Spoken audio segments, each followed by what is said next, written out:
Café Americano. Buenas tardes, México. Buenas noches, Budapest. Este es Sergio Varela desde Hungría. Estamos nuevamente con Café Americano y ahora tenemos a una persona especial, Darrell Tate, séptimo. Él es un jugador, empresario y padre de familia también. Y un gran amigo. ¿Cómo estás? Estás en Hungría. You are in Hungary, Darrell. Thank you very much. Glad to be here. I'm excited. I'm always happy to be a part of something like this. So thank you very much. Fantastic. Okay, Darrell, we have a lot of questions, but I want to ask you the first one that we have always to do. Okay. How you get in this sport? How you clinch? When did you clinch this sport? Man, so it's funny. As early as I can remember anything, I was probably 3 or 4 years old when I was introduced to football. The very first sport I was able to play was baseball, just because it didn't involve any hitting or anything. So I did baseball, then basketball, then finally, even though football was brought into my life and I was watching my brother, growing up on the sidelines, I was still, playing football off to the side while he was having his own football games, So, growing up in the city I come from, football is very big there. They actually just made a professional documentary on my high school. And, it's a small town, but football is very big. But I'd say I started, I learned football at 4 years old, and ever since 6 years old is how long I've been playing. So I've been playing this sport for about 26 years now. So it's definitely life for me. That's correct. That's correct. Tell us, what is your hometown? Where is it? Hometown is Alcoa, Tennessee. Okay. So yes, it's on the east side of Tennessee, very close to Knoxville, which is home of the Tennessee Volunteers. So football is just all around us, man. Yes, I understand that part. It's fantastic. I think this kind of childhood with sports, brothers and friends is typical in the United States. You do one sport or maybe two, like basketball or baseball and American football. In the school you are having this. Yeah. Do you have another sport also that you're making? Another sport that I play, is that what you're asking? Yes. So, I mean, I played baseball all the way until high school. I still feel like I can, play go out and maybe even make a team if I needed to. I even played baseball intramural sports during college. So even when we weren't in a football season in college, I was doing it as a, intramural sport. Also basketball as well. I played baseball, basketball, football. I wanted to play soccer, but I never got into it. My brother, he was the main soccer player, and I can't think of any other sports that I actually played in an organized sport. But it was mainly football, of course, basketball, and baseball. Basketball. Yeah. Yes, I'm sorry. Remember me, Bo Jackson, he was playing baseball this season and then changed to NFL, to the American football. Yeah. And the second or third game, because on October finished the season in baseball, he was also running back. Yeah. Okay. And just one question important also is, when did you get the idea to come to Europe to play? I think it was like 6, 7 years ago or something like this. Yeah, it's crazy, man. How that even happened. So this was back in 2014, Mm. when when I had graduated from college. You know, my main goal, and it still is to this day, is to get to the NFL.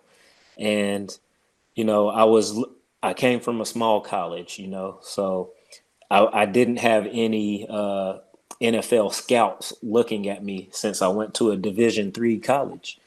So it's like, hey, what other opportunities are out there? I still want to play football, you know. I don't want to be here at home watching other people follow their dreams. So I was introduced to overseas football through Euro players. I found the website. I can't even remember how I found out about the website. I probably just typed in professional football, and I probably knew that the NFL Europe was overseas, but that ended in 2007. Yes, So very long time. I was probably trying to research that, and I probably stumbled across some teams that were still out there, like the Frankfurt Universe or Schwäbisch Hall Unicorns in Germany. So I knew football overseas existed, and you know, I was messaging so many teams, and finally, out of nowhere, a team from Serbia responded back, and I had no idea where Serbia was. I had it mixed up.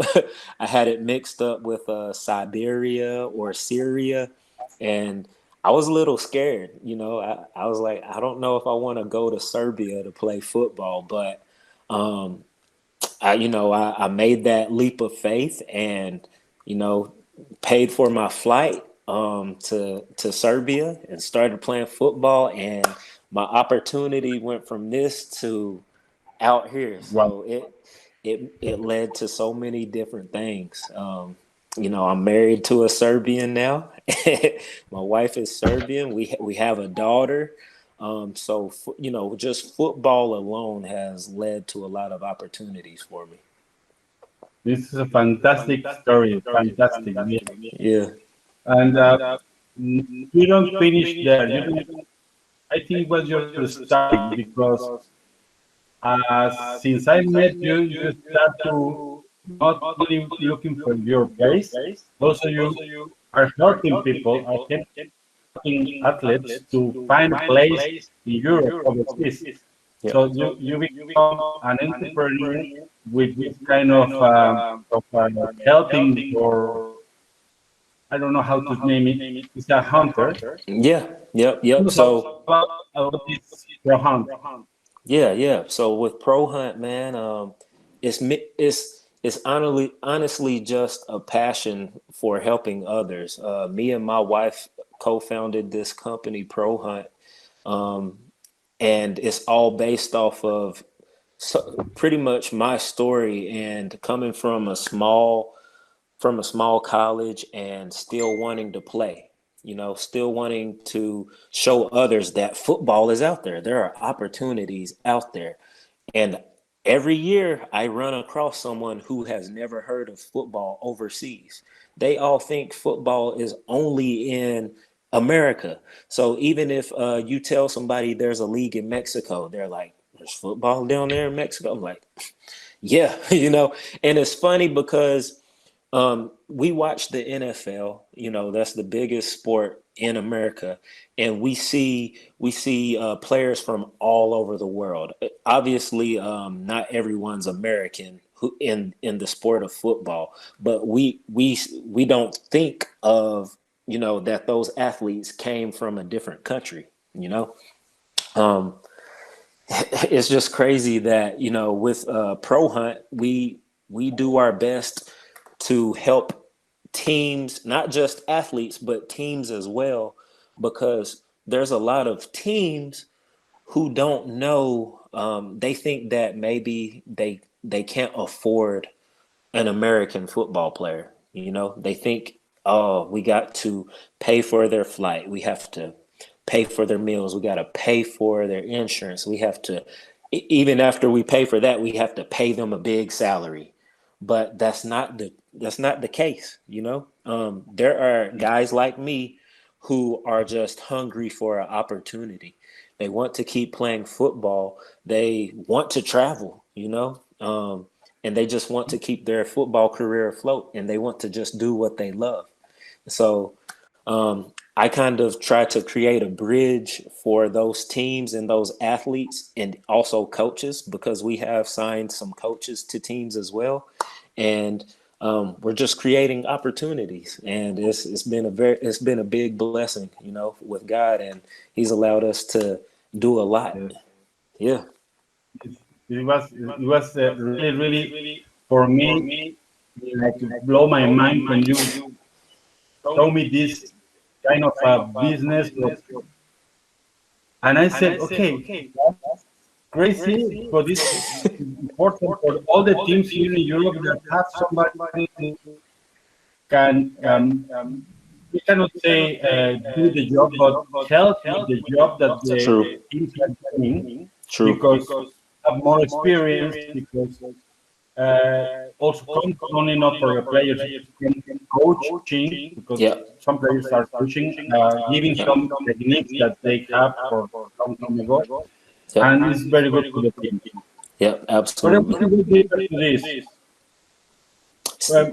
What you do for these players arrive here, not only for the football teams. I mean, you do something back in US, like combines or tryouts. What you do there? Yeah, so back in the States, we used to do combines, just combines where we're testing the players, no hitting, just 40-yard dash, L drill, shuttle, broad jump, and some one-on-one drills, because those are important. But just recently, we started having these big showcase events. Okay. So instead of traveling to everywhere in the United States in such a short time period, it's very hard to do that when you're traveling to like six. We used to, so every year, this started in 2015, and from 2015 to 2018, we would travel to maybe six to eight major United States cities within a span of 3 months. And it was very difficult, but we did it. But we weren't getting quality athletes. We'd probably have, at best, we'd have maybe 25 people show up to these tryouts, and we just weren't getting enough looks. The competition wasn't, you know, for what I wanted to do, it just wasn't good enough. So what we decided to do now, and we've done this since 2018, is hold a big showcase event, just one showcase event per year, at a centralized location. So the first year was in Nashville, Tennessee. Everybody was able to come to it. We had like 95 athletes show up. Wow. Out of those 95 athletes, I think around 13 athletes signed contracts to teams overseas. And within the showcase events, it's a 3-day event, not just one day. So the first day, everyone will show up, and we have a big conference. It's a meet and greet. So everybody meets our staff. They will also meet the athletes that we've signed overseas. They get to communicate with the players, learn first-handedly their experiences that they had overseas. And we give them the entire rundown of what it's like to play overseas. That way, you know, they get this in their minds the first day. Do we really want to pursue overseas football? You know, you know, we're not. We want to make sure that they know they're not about to go overseas making all kinds of money. Everything's going to be perfect. You know, it's not going to be like college football here in the United States. you're going to be out of your comfort zone when you go overseas. You're going to grow as an athlete. You're going to grow as a person. We've had athletes go overseas and start their own businesses, you know? So it's more than football. We let them know that. So after that first day, the second day, we have a big combine. So we do the testing, but we also do a competitive practice. So they put on the pads and actually do one-on-one drills in pads. Okay. That way we're able to scout them and we get a feel for how they actually interact with each other. Are they coaching other players during their drills? So who are the leaders, so to say? Who are the guys that can really be an ambassador overseas? Because we're not just looking for football players. We need guys who can truly build an organization. And so once we figure that out, that's for the second day. Then we organize certain groups for a showcase game. And this game on the third day is more structured like a scrimmage. Because if we do a game, everybody's not going to get enough playing time. Nobody's going to get enough reps. But if we do it like a scrimmage and it's a structured scrimmage, we put people in different groups, and every group will have maybe 5 rounds of 10 plays. So these athletes are getting up to 50 repetitions at these showcase events, and everything is filmed. We broadcast it live. We stream it online, so everyone around the world can see it. And after that, we get those phone calls and start getting contracts signed. So that's how that works. Exactly. That's fantastic. Also, I think you're growing not only as a player, as a coach, also as a businessman. Yeah. Because with these ideas, you are giving a big position. Yeah. This absolutely. And I can tell you, I know because I also called you because we need help in Mexico. Remember a couple of years ago? Yes. And I say, Darrell, we need your help. We need people for LFA. Yeah, absolutely. And ProHunt start to open not overseas only, also down in Mexico. Yep. And you have some people there. Tell us about a little bit about the LFA. Yeah, absolutely. So it's funny how I actually learned from the LFA. We had an athlete join ProHunt. His name was Darrell Gordine. And he was a running back who he sent me a message. He said, "Hey, Darrell, have you heard of the LFA?"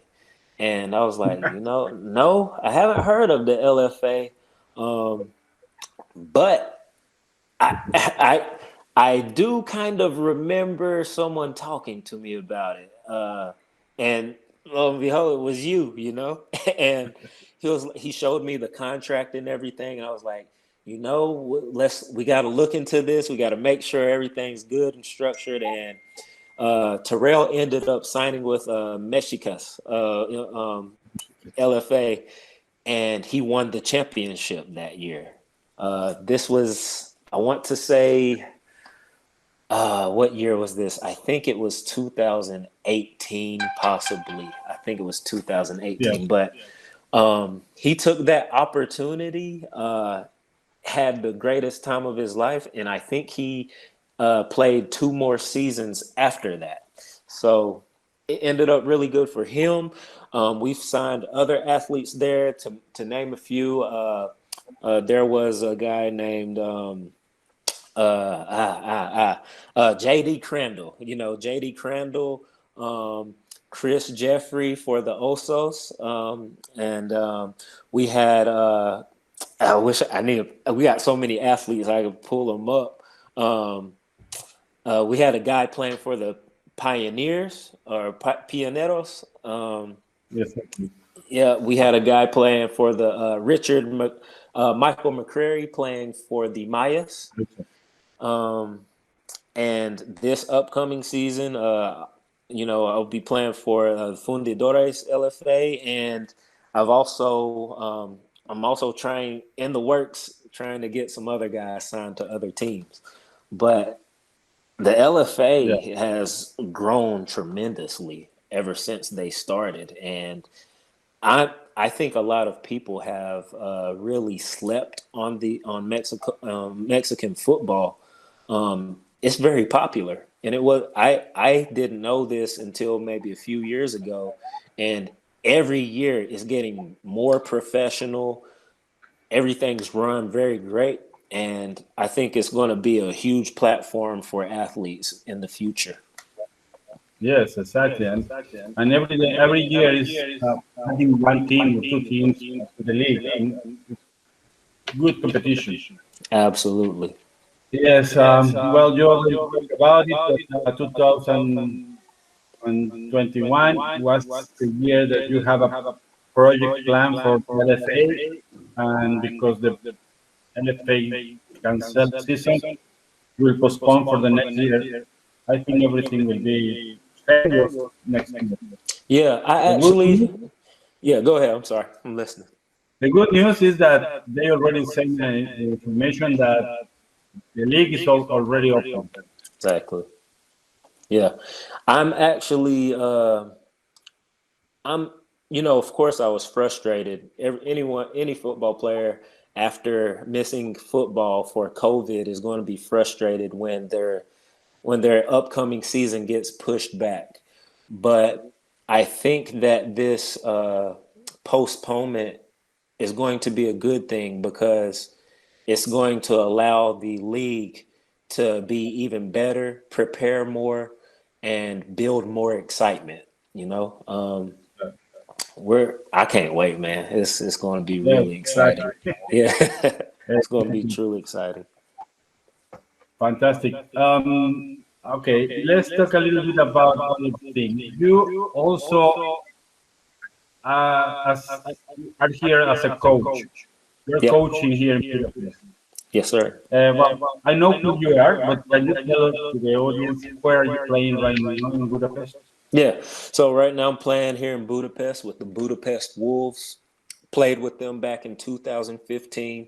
Won the Hungarian championship, also the Austrian championship. I was MVP in both of those leagues. And since my season in Mexico got pushed back, I decided to come here. And hopefully, we can rebuild and win another championship. We're about to go in the playoffs right now. But yeah, also coaching here. Yeah, there you go. Show them Budapest Wolves. So we're in the middle of the season right now, and we've with us being imports here in Budapest, one expectation is for us to coach the youth, and that's one thing I have a passion for. Coaching, helping the youth build up and prepare for playing with the adult team one day. It's funny because back in 2015, some of those youth that I coached, they're now on the adult team, bigger than me, and it's like, wow, they were, you get here and you see those players that you coached back in the past. They're excited to see you. They're excited, and they're sometimes a few of them were surprised that I remembered them. But I can't forget. I put a lot of passion into coaching. You can't forget those those kids that you coach, because you really want to see them succeed. And then it gets to points like this where you're playing on the same team with them, and it just means that coaching is is part of something that's bigger than yourself. So yeah, it's really nice. It's fantastic. Also, I'm here coaching the team. In this year, also with the COVID and everything, I have ups and downs about the work, but it's a passion. A passion that you never expect. Yep. Okay. I think you already talked about your wife is Serbian and you have a daughter. Yeah. Yeah. Yes, our daughter Kalina. She's about to be 2 years old, uh, but her attitude is on 20 years old right now. But yeah, but she's oh man, we're loving every moment of her. We're luckily for us, we're blessed to live beside one of the most beautiful parks in all of Budapest, Városliget. So we actually just got back today from taking her to the water, since Okay. it's finally warmed up here in Budapest. Yes. So we're enjoying that, and she's out here in Europe. Soon after the season, she'll be back in Serbia, and she's only met her grandmother and her aunt, but her grandfather. But she'll get to meet her aunts and her cousins and stuff like that. So it's going to be, even more exciting when we get to do that after the season. So yeah, it's a big blessing. It's a bless. The kids, the sons are blessing. And one of my sons, we are coaching one of my sons. I come from the Right. youth. And he's a fighter, man. We like him. Yeah. He fights. He knows how to hit. Yes. Yes. I want also to ask you a little bit because I remember you also play in Germany. Yep. Uh, can you tell us about the experience of Germany? Yeah, And absolutely. give So us a little bit the comparison about the Hungarian. yeah, definitely. So my first year in Germany was with the Gießen Golden Dragons in the GFL 2 second division. GFL 2, to compare it to Hungary, it's a tad more competitive, mainly because you have more structured football. In Germany, of course, the finances are better. So you can get better equipment, you can pay for better coaching, you can pay for better facilities. But honestly, there are football Hungarians can go play in Germany as well. Even I'll mention Serbia as well, because there are a lot of Serbian athletes in Germany playing. But I would say just the structure or the organization of football teams in Germany is better, because you've just got more resources. Of course, where there's more resources, there's going to be more development. And so I think that's one major thing. I think Hungary can eventually get to that level, of course. It's just going to take a little bit of time. And also comparing, when I got to the GFL 1, I played with the Munich Cowboys. It's a very structured a very structured league. Practices are more intense. We watch game film more as a team, which is one thing I realized that was different, is we'd watch more game film as a team, and more goes into the preparation of the games.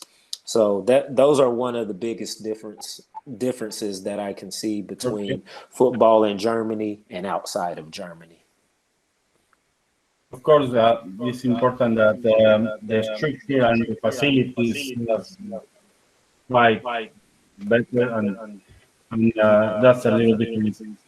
But I think since you was here 6 years ago until now, the FFL League started being growing and Absolutely. having structure, and One now you have. One Tell thing me. I do want to mention, sorry to cut you off. One thing I do want to mention, Hungary has one of the best TV coverages of the sport in all of Europe. They didn't, they're not doing Digisport this year because of COVID. However, since I've left with the acquirement of Digisport, with them having maybe 7 cameras at every game, the slow motions, the replays, that definitely builds recognition for the league and for the teams. It goes a long way with that. Germany, on the other hand, they still got to get that structure put in place. I think it's more political things going on with that, but I had to mention that, so. Yeah, this is crazy because this weekend, last weekend, we play against Bar, the runners, and they have in the field, in the end zone, the cameras for the goal line. Yep. We didn't use it because now, as mentioned, we don't use the coverage by the TV channel, or we have the streaming, so we don't use the streaming. But we're ready for that. We're ready for that. This is good for this team. Okay, and this is fantastic. I think we are in a hook with this. Tell me one thing. Do you plan to come back to Europe to live someday in the future? You know what? It's possible. Serbia. Exactly. And you know what? I will never say that we won't come back, because there's a big possibility. I don't see any reason to say no, because the way of living out here is very much more laid back than America, and as far as where our lives take shape, it just depends on of course we have a daughter to think about now, so she will be one of the first deciding factors in where we go. So it'll come down to her education. That's going to be the most important thing. Education out here is much less costly than in America. So, that outweighs that right there. But it just depends, we've got to see where football takes us. Like I said, my main goal is the NFL. I'm still working towards that. Of course, a lot of people say time is ticking. Yeah, I know time is ticking, but I'm going to the wheels fall off, man. So we'll see how that shapes out.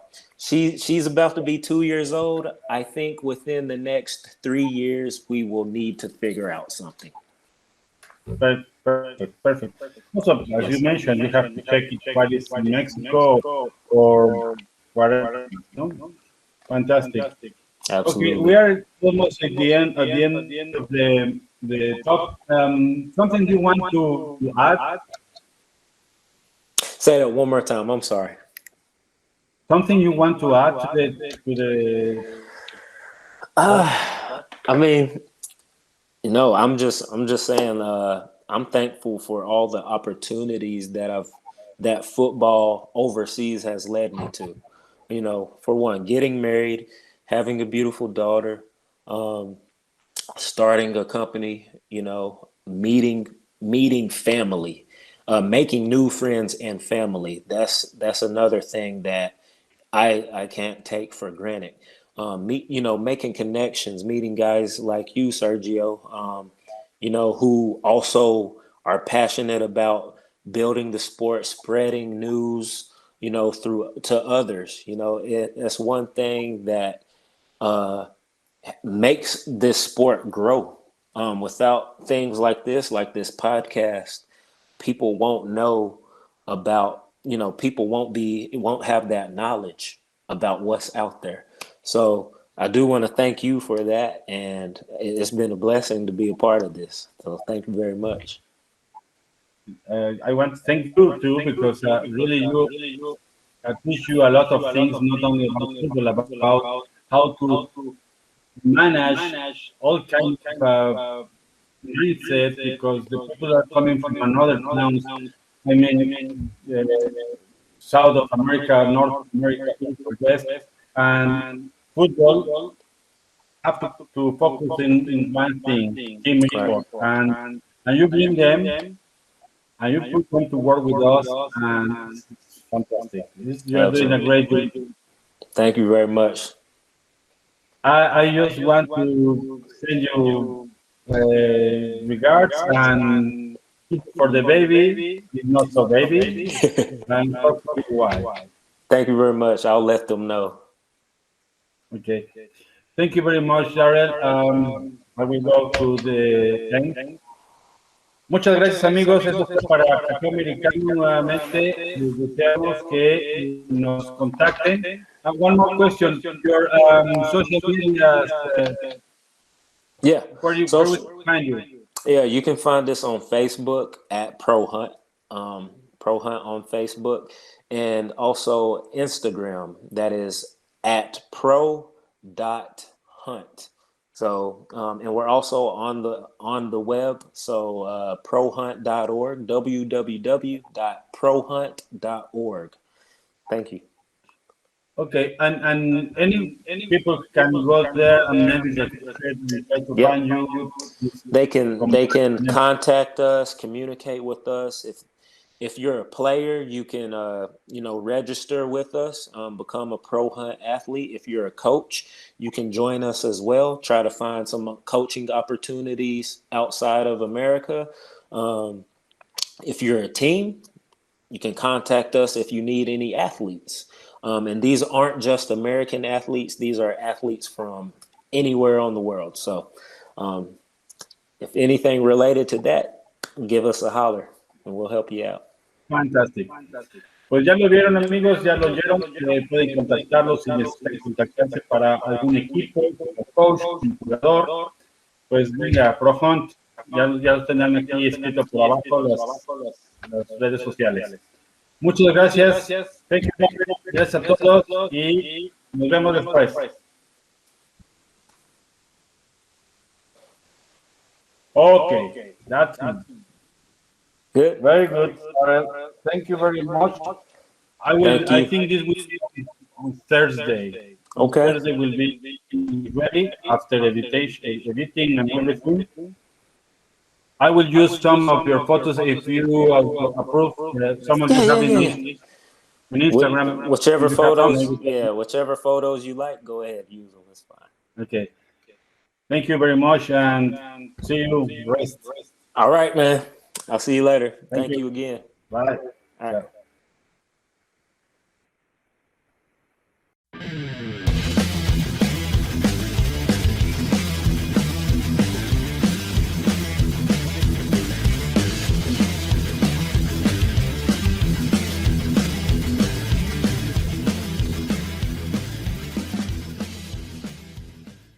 Café Americano.